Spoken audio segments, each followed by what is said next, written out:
All right, good morning, everybody, and thank you for being here again today as we continue to provide updates on the states of Nevada's recovery from the recent cyber attack. From the very beginning, I have been clear. Our top priority is restoring services that Nevadans depend on every day. That has not changed. This kind of recovery is never easy. It requires patience, precision, and constant vigilance. But I want Nevadans to know we are making real headway, and every day brings us closer to full restoration. With that in mind, I'd like to share some of our technical progress since we last updated you. First, our IT teams administered a statewide credential reset as a best practice security measure to protect all our user credentials. The statewide password reset was performed as a defensive control to cut off any compromised credentials. Nearly all employees have regained access, and others are resolving any remaining issues through self-service or their agency IT.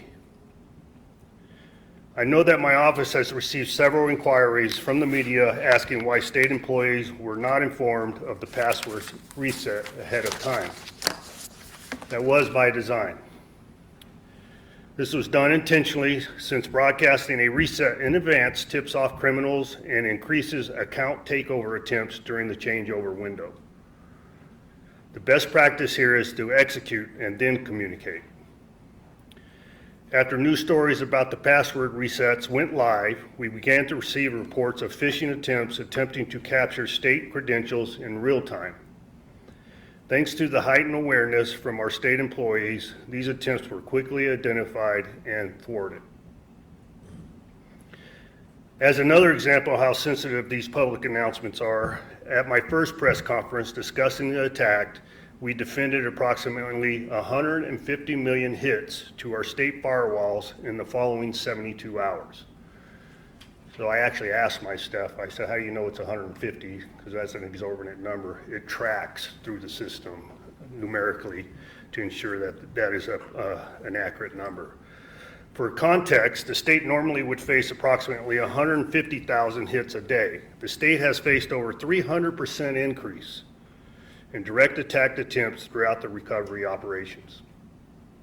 At this point in the recovery process, my team continues to balance transparency with operational security concerns. We are implementing stronger governance, policies, and controls across state government. The state has initiated identity hardening processes, which include requiring a stronger minimum password standard and expanding multi-factor authentication so criminals cannot reuse the old logins, the information that the employees used previously. To further assist with this, we've begun a reestablishment of remote access, or VPN, for validated users with multi-factor authentication, which restores services to the rural users. An example of that being the court systems within that environment that depend on this type of connection. We strengthen credentials across the board with the rotation of elevated service accounts and additional protections for administrator access. Additionally, we've coordinated with federal and private sector partners to safely resume high priority, secure data exchanges that support critical essential services. None of these technical recovery processes are simple, but they are working. I want to thank the state employees and partner agencies who are putting in long hours to restore these services safely. In addition to these technical recovery efforts, we also seen significant headway in restoring the state's external resources for constituents. Today, I am pleased to report that 90% of state public-facing statewide websites are back online per the governor's technology office. And the remaining few services that are not back online will continue to be prioritized for restoration in order of public safety and constituent impact. So it's important to understand it. So I'm sure the question to you in the back of your mind, well, what is that other 10%? I don't have that information in front of me, but through my office and the governor's technology office, we can help walk you through those processes. The majority of the 10% are very key components of our entire system that require more due diligence before they are released. But I think it's important for people to realize 90% is monumental in ability to provide to our constituents. At the DMV, which is the most common question presented, our most public-facing agency, Nevadans have been able to complete essential services in person since last week, such as registrations, title transfers, and driver's licenses resets or tests and renewals. The DMV is now 100% back online. Now, Uno, you asked a question last time that you had information that they were experiencing registration difficulties, is that correct? Or from some dealers? Okay, young lady in the back of the room, sorry. We researched that, and what it is that is occurring, that is the user problems. The majority of those problems have been user identified problems. In other words, the dealerships themselves improperly filling out the paperwork associated with titles or registration, or the actual customer inundating the system to where they have a default and a reset that is required.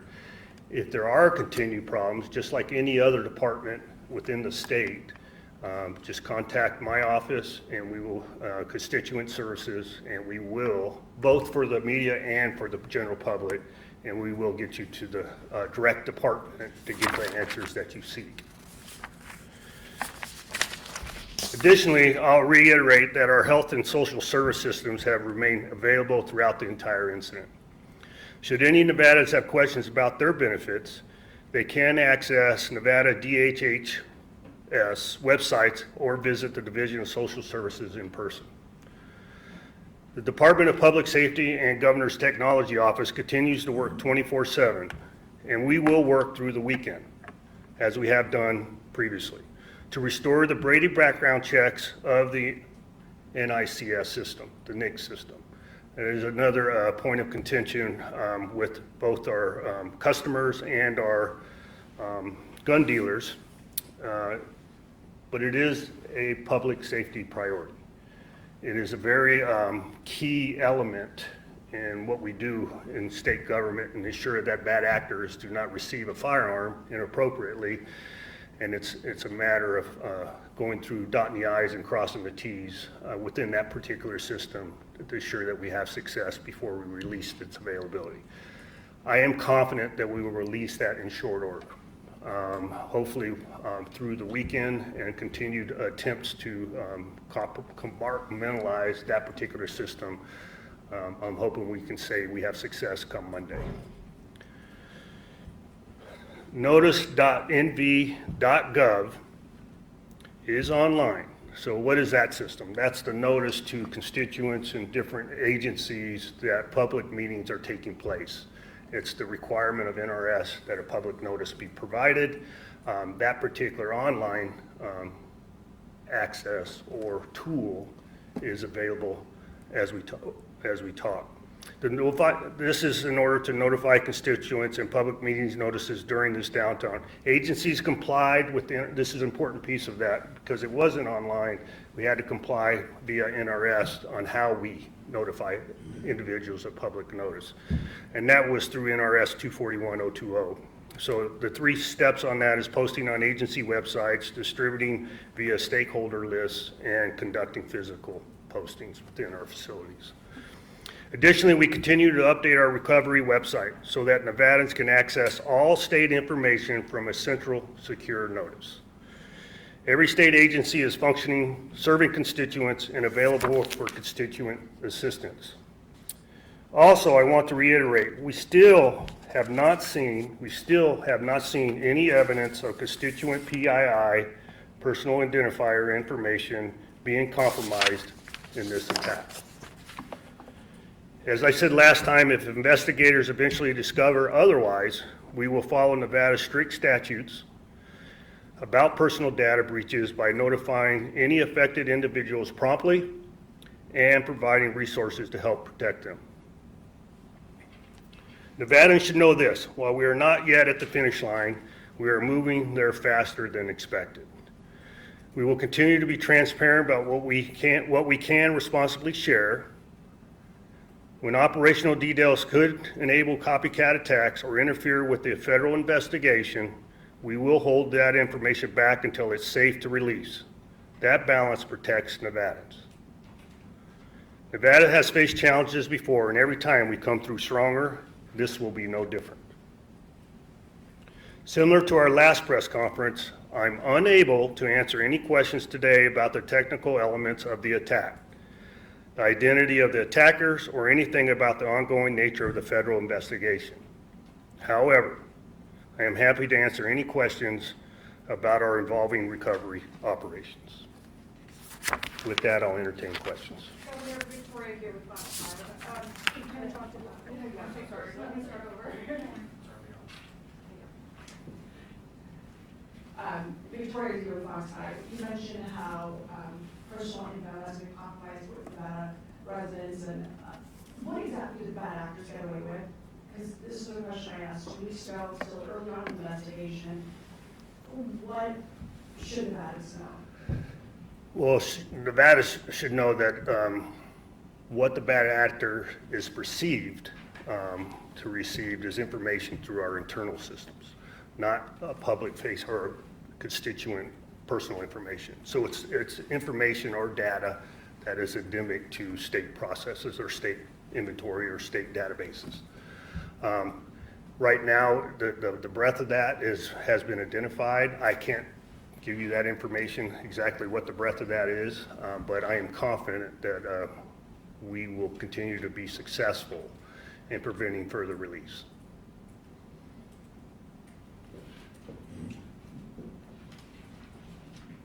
And I mentioned, just to build off your question there, and you jogged my memory, I did mention all our banking activity that the state does on a daily basis and through our federal partners has not been compromised.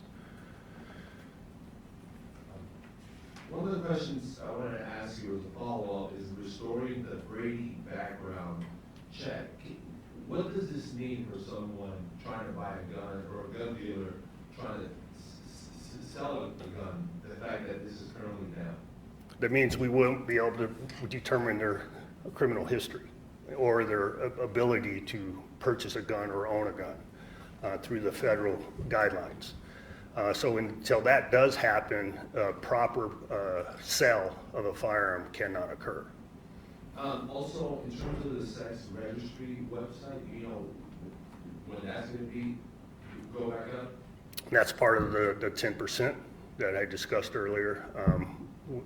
Remember, that's a public safety priority, so I can't give you a definitive timeline when it will be up, but that is one of our priorities.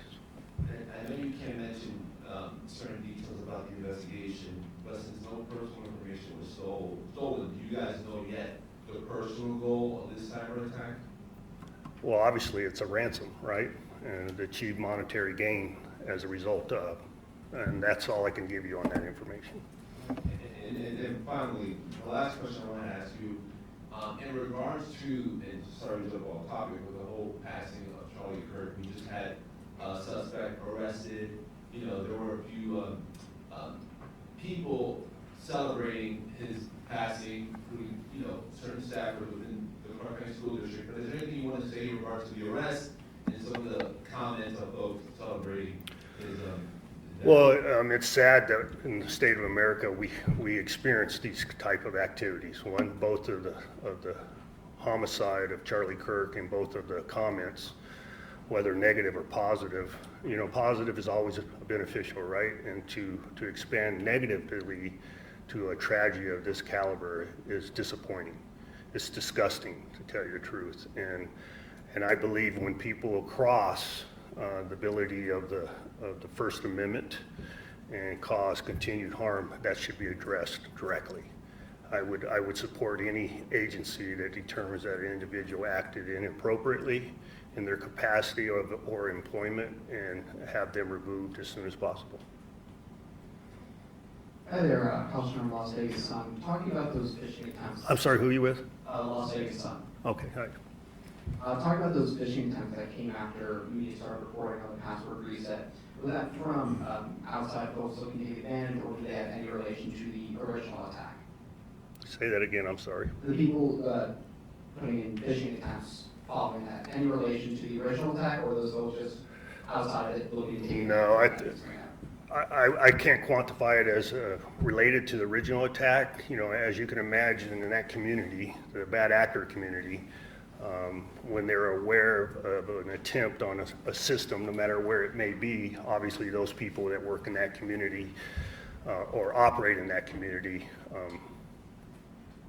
take advantage of it. And so I can't put a relation to it. Hi, this is Lucia Starbuck with KUNR Public Radio. I was wondering if there is a status update on the Access Nevada website and if people are still needing to go in person to access social services right now. The question again, sorry. The status of Access Nevada to access Medicaid, SNAP, other social services benefits. That's fully functional. Okay, thank you. Governor, in terms And of then, the sorry, background one more checks, question. I was curious if you had any thoughts on Assembly Speaker Steve Yeager's proposal to make a legislative working group to propose cybersecurity measures, and do you have any ideas of any legislation that could prevent something like this in the future? Well, I'm sure there's legislation that can assist in preventing it. Legislation can't absolutely 100% prevent something from this happening, and I would support any endeavor by the legislature to identify some sort of solution to help us in this endeavor. What does that mean? Hardware solution, software solution, monetary solution is yet to be seen, and we'll work through those nuances. It is, in my opinion, has risen to an emergency, and I think it's necessary that we address it sooner than later. Thank you. so Governor, in terms of the background checks, so that system being down, so there have been no gun sales since the cyber attack? Well, you have gun sales that are happening. If you have a CCW license, it exempts you from the background check because your license provides that information. And it's a matter of practice in the state of Nevada that enables you to purchase a gun. So if you are a new gun purchaser or a recent gun exchanger from a private party, that has to still go through the process. So the only people who have been able to purchase firearms have had that concealed weapons permit. Those are the only transactions that are going on because of the background check Correct, system is correct. down. Well, and I don't know how the private vendors are doing their, not the private, but the public vendors, you know, the gun stores, right? I don't know how they're conducting their business as a result of. They may be completing the monetary exchange or they put a back order or a hold on the firearm, but the release cannot occur until that background check is completed.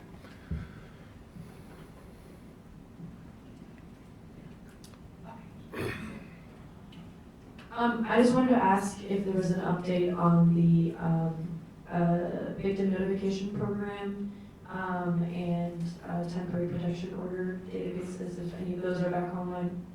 Yeah, they should both be back online to the best of my knowledge. I don't know if you're catching me off guard with that, but I have not been informed that they weren't back online. We did have some functionality issues because, as you know, you may not know, we recently changed the victim divine system statewide via a bidder offer because the previous contractor had expired. Contractors entered into a bidding system and a new vendor was awarded as a result. So I don't know if that's the complication with the new vendor or with the actual system. So I have not been notified otherwise. Governor, a few state employees have said that they were locked out of their accounts for multiple hours on Tuesday. Do you know how that prolonged blackout happened? Well, come on, we have 25,000 employees, right? There isn't an agency in the world that can transfer the entire agency's email system seamlessly. I think our IT folks or the GTO office did a fantastic job addressing all the nuances of that exchange. Unfortunately, some employees were unable to work for several hours, but there's a lot of functionality with a state employee outside of your traditional email system. They have a lot of responsibilities, and you're not 100% encumbered by the failure or the inability to log into the system. You know, Mr. Sebelius, look at him, traditional pen and paper, right? I mean, that's what you have to default to as a result, overcome. Unfortunately, some individuals were several hours, but like I said earlier today in my statements, we have come extraordinarily past that. And the reason why it was done that way is, I said, is to prevent bad actors from acting immediately during the time of vulnerability. So. And then one more question, slightly unrelated. Has the cyber attack delayed any talks on a special session? I'm sorry. Has the cyber attack delayed any talks or plans for a special session? Not necessarily. We're still in discussion about a special session, what that would look like if it was to occur. But this cybersecurity thing would be a point of conversation, definitely as a result of. So. You mentioned that no personal identifying information has been compromised, or there's no evidence that's been compromised as yet. When will we have a better understanding of when you can definitively say that there was no PII transferred off servers within this attack? A great question, and to put it in context, the Brady system, we were talking about gun registration, we're hoping, we're actually quite confident that we can complete that process through the weekend. And I think as a result of that, a majority of all the other things and the ability to determine the PII information will occur seamlessly or synonymous to that. So. Good morning, Governor Lombardo's office. How may I help you? Uh-oh. Hello? My name is David White, and See, that's part of the 10%. Hi, this is Lucia Sarvic again. I am still not able to access the Access Nevada website to apply for Medicaid or SNAP. Is there somewhere else you're directing people to, or should they still go in person? It's still not working on my end. Hey, Lucia, we'll follow up with you on that. We'll connect you with the right people from Medicaid and talk you through that troubleshooting process. Thanks. Perfect, thank you. Just to follow up on that question real quick, the system you were just talking about that you'll be looking at over the weekend, is that, I guess, like the last possible place that that information could have been taken from? I'm sorry? The system you're talking about with the PII that's going to be looked at over the weekend, is that the last possible No, source that you're looking at? Okay. no, not at all. All right. All right, folks, thank you for your time. I appreciate your time. And as a matter of practice, my Chief of Staff, Ryan Cherry, and Director Galuzzi with the Governor's Technology Office will be available for any additional questions. Thank you.